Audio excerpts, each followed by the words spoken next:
Long before the Labrador became the world's favorite companion, it was a creature of salt and storm. Born not in cozy homes, but on the wild, wind-beaten shores of the North Atlantic. In the early 1800s, the island of Newfoundland, off the coast of Canada, was a place of cold seas and colder nights. Its people lived by the rhythm of the ocean, hauling nets, steering wooden boats through fog and freezing spray, and beside them, always, were the dogs. These dogs were not pets, they were partners. Small, black, strong, and tireless, they plunged into icy waters without hesitation, retrieving ropes, pulling nets, and even rescuing fishermen swept overboard. The locals called them St. John's water dogs, ancestors of what would one day become the Labrador Retriever. Their coats were short and oily, perfectly suited for the frigid sea. Their paws, webbed like a seal's, cut through waves with ease. They could swim for hours, haul a full fish net to shore, and shake off the Atlantic cold as if it were nothing. They lived hard lives, born in fishing villages, sleeping beside boats, working from dawn until darkness. But in their eyes burned something unmistakable, a quiet intelligence and a love for people so strong it seemed unbreakable. British sailors who visited Newfoundland were astonished. They had never seen dogs like these, obedient yet fearless, playful yet disciplined. They were neither hounds nor herders, but something new, born workers with the heart of a friend. The sailors began bringing them back to England, where wealthy sportsmen immediately recognized their potential. In the green estates and wetlands of Britain, the dogs were trained to retrieve shot birds, ducks, and pheasants with the same precision they once used to pull fish nets from the sea. There, the St. John's water dog found a new name, Labrador Retriever, in honor of the cold Labrador Sea that had shaped its courage. By the mid-19th century, aristocrats like the Earl of Malmesbury and the Duke of Buccleuch had begun carefully breeding them, refining their intelligence, obedience, and gentle mouth, a retriever's greatest gift. The result was astonishing. The Labrador could remember the exact spot where a bird had fallen, wait patiently for a signal, and return with the prize, never biting, never breaking the delicate feathers. It wasn't long before the breed's fame spread beyond hunting estates. Word of their versatility reached farmers, gamekeepers, and travelers across the British Empire. Wherever they went, the Labradors adapted to land, to water, to human hearts. But while their appearance was admired, it was their nature that captured people's souls. They were strong yet gentle, powerful yet humble. They did not crave command, only purpose. One English sportsman wrote, "They seem to live not for themselves, but for us." A Labrador asks no question of why, only when do we begin? From the icy waters of Newfoundland to the calm lakes of England, the Labrador had found its destiny. Not as a mere worker, but as a companion for every season of human life. And as the 20th century dawned, that companionship would soon be tested on the fields of war, in the forests of rescue, and in the very heart of humanity itself. Because this was not just a dog of the sea anymore, it was a dog of the world. In the early days of the Labrador's rise, the bond between dog and man was forged in cold mist and quiet labor. This was not yet the golden family pet of modern times. This was a worker of the water, a creature of instinct, muscle, and devotion. Across Britain's wetlands and marshes, the Labrador became indispensable to hunters. While other dogs chased, barked, or hesitated, the Labrador did something different. It watched, listened, and waited. At the sound of a shot, it would mark the fall of a bird with perfect memory, then slip silently into the reeds, paddling through mud and water with the grace of an otter. It didn't just retrieve, it understood. A hunter once said, "You do not command a Labrador. You collaborate." That quiet intelligence became its signature. Not the obedience of fear, but the cooperation of trust. As word spread, the Labrador's reputation grew beyond England's estates. By the late 19th century, they had become the gentleman's companion, seen beside noblemen on foggy mornings, tail wagging softly, eyes fixed on the horizon. But beneath their calm exterior beat the same heart that once battled the Atlantic. They loved the water more than anything. Lakes, rivers, even puddles.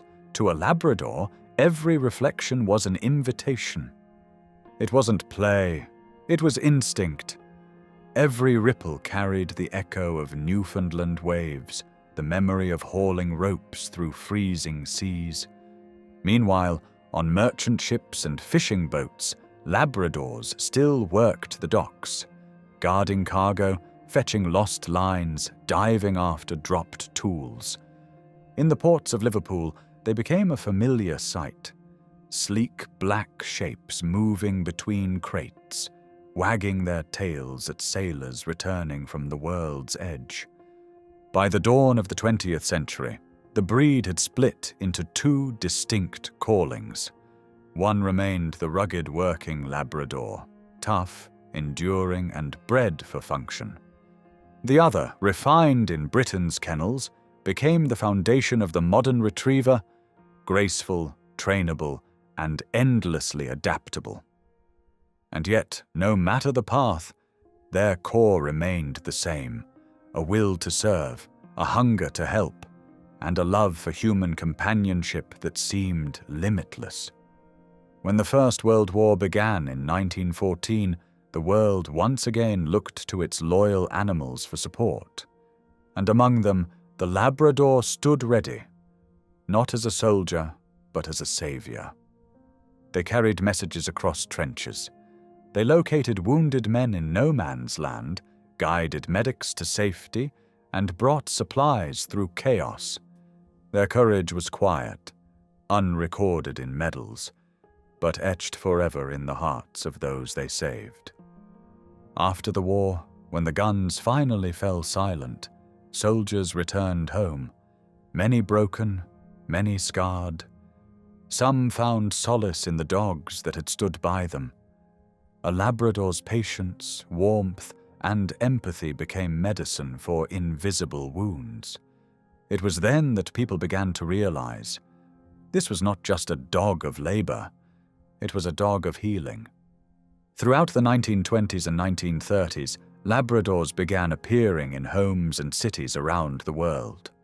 They were no longer confined to fields or coasts. They became part of the human family. Children played with them in gardens, travelers trusted them to guide their way. Hunters still relied on them in marshes at dawn. Everywhere they went, they brought a kind of comfort that words couldn't express, a reassurance that no matter how complicated life became, loyalty could still be simple. They had crossed oceans, survived wars, and adapted to every task humanity asked of them. And as the modern age approached, their destiny grew even larger. Because soon, the Labrador would take on a new uniform, not of fisherman or hunter, but of soldier, rescuer, and companion to those who could not walk or see.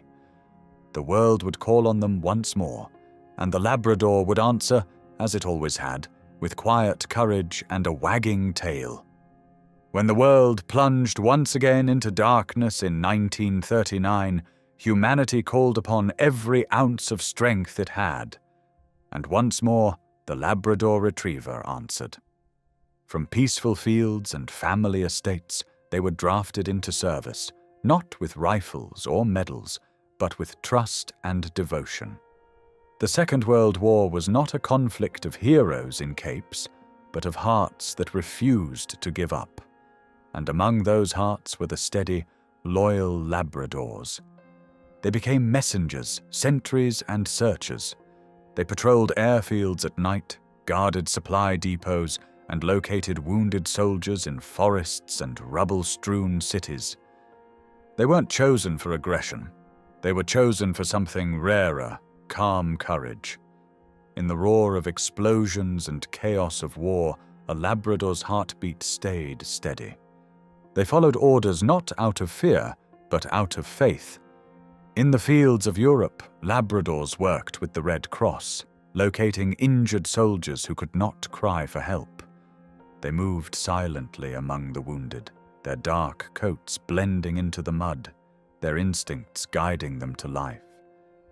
When they found a survivor, they would stay, refusing to leave until help arrived.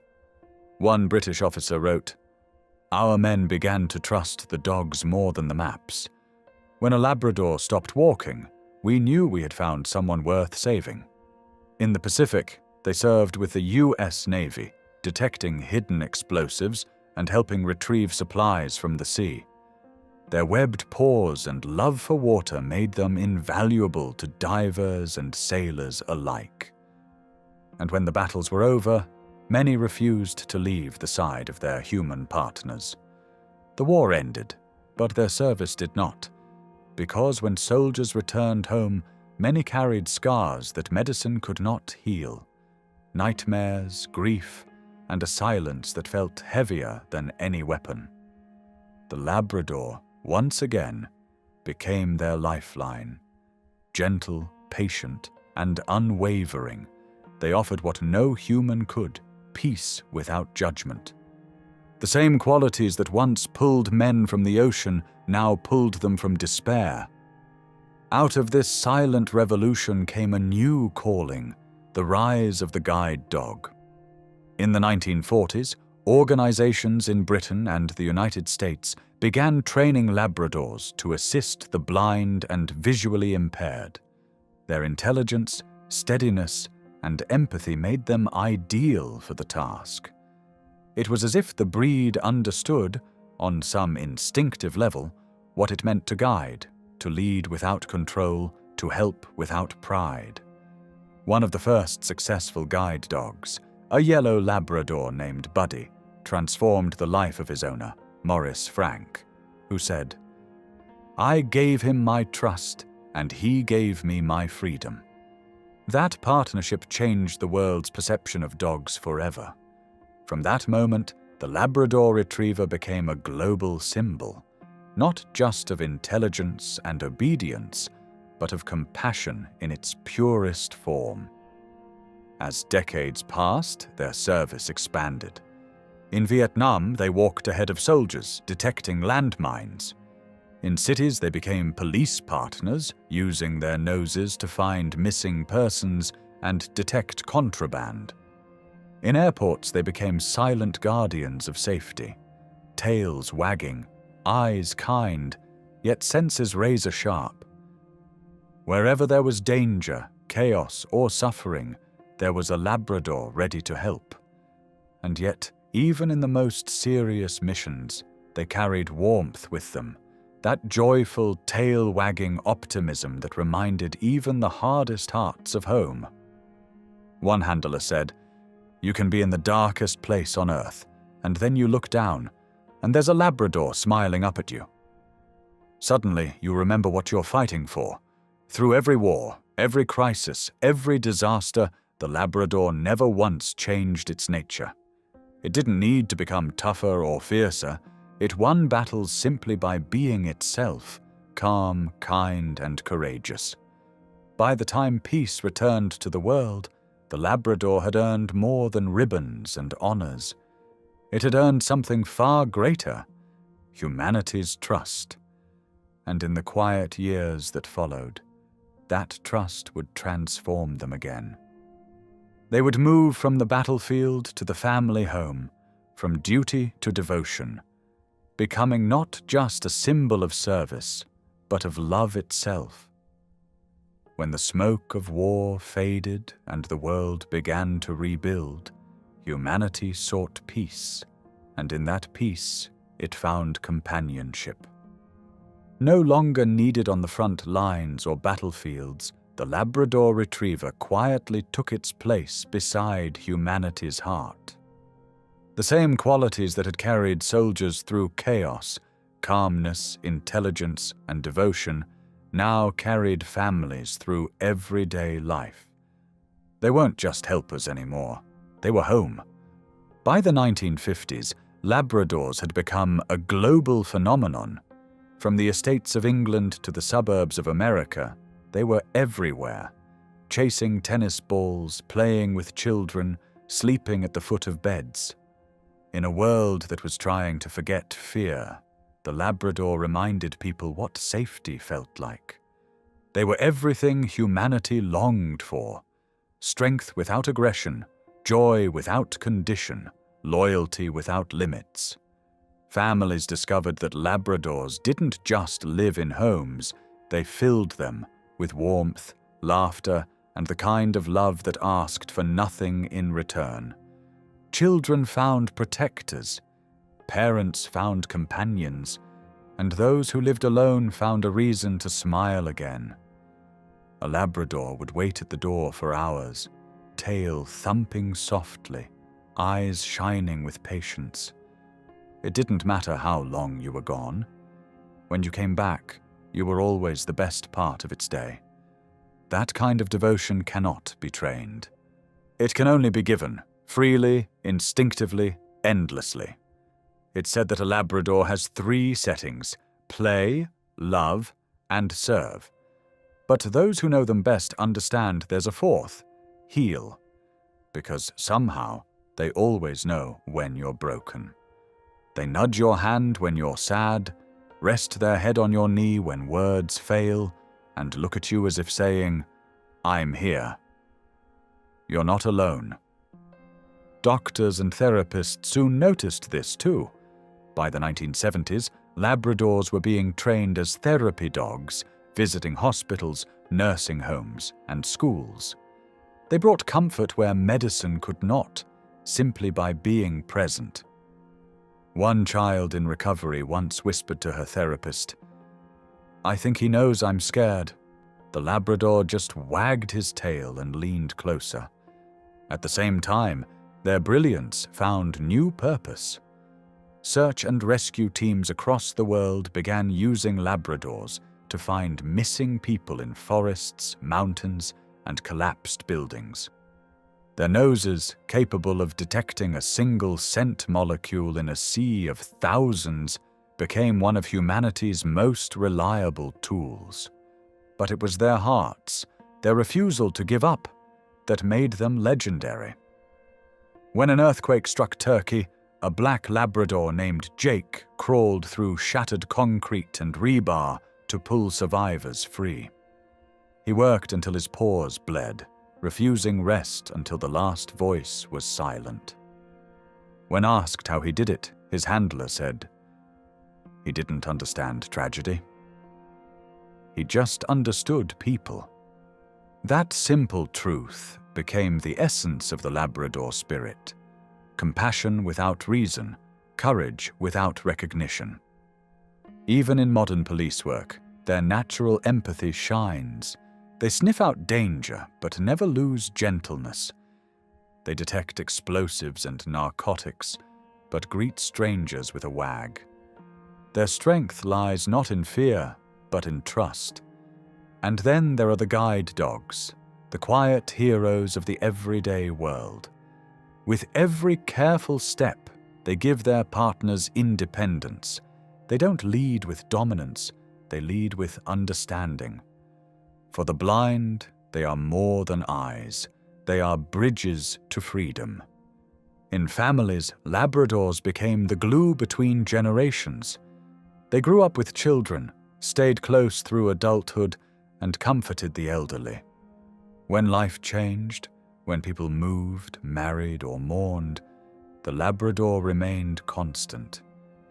Through decades, through seasons, through loss and joy, they simply stayed. And that is what sets them apart. They don't just live in moments, they become them. Every memory, every milestone, every smile somehow has a Labrador sitting quietly at the edge of it, tail swaying like a heartbeat.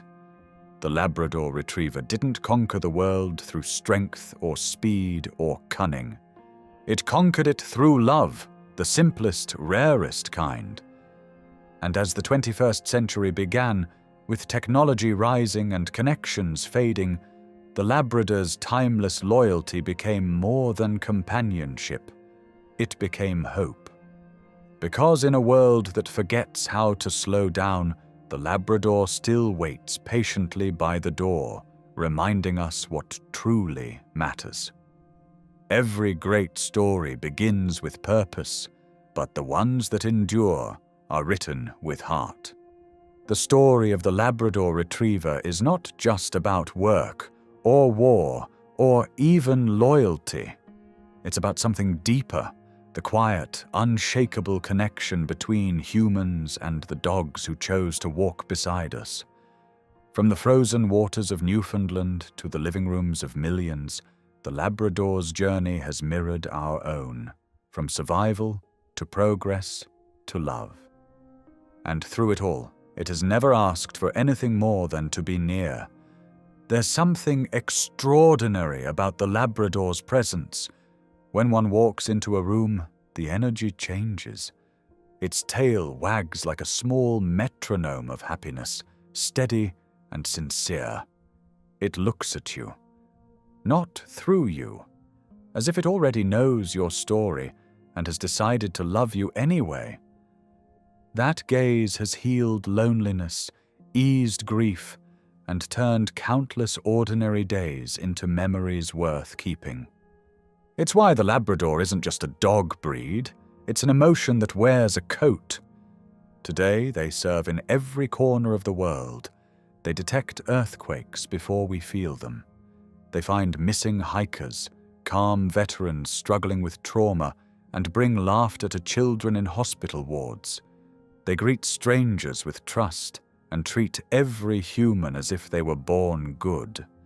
And maybe that's what makes them so special, their refusal to see the world the way we do. Where we see flaws, they see potential. Where we see mistakes, they see forgiveness. Where we see difference, they see family. Science can measure their intelligence. Trainers can describe their obedience, but no one can fully explain their heart. It's the invisible force that makes them swim through freezing water to save a stranger, or sit quietly beside someone who's lost everything, asking for nothing but the chance to stay. There's a story of a yellow Labrador named Endel, who served as a service dog for a disabled veteran. When his handler fell unconscious in the middle of a street, Endel pulled him into the recovery position, retrieved his phone, covered him with a blanket, and barked until help arrived. He did it not because he was told, but because love had taught him how. Acts like that don't make headlines anymore, but they make humanity better. That is the Labrador's legacy, not fame, not glory, but the simple, unwavering belief that kindness matters. Even in old age, when their muzzle turns white and their steps slow down, they still follow you from room to room, just to be close. When they finally rest their head on your lap, eyes half closed, you can feel the story of 1,000 generations beating in their chest. It's the same heartbeat that once echoed on fishing boats, in battlefields, in hospitals, and in homes. The same rhythm that has always whispered one promise: I'm here, I'll stay.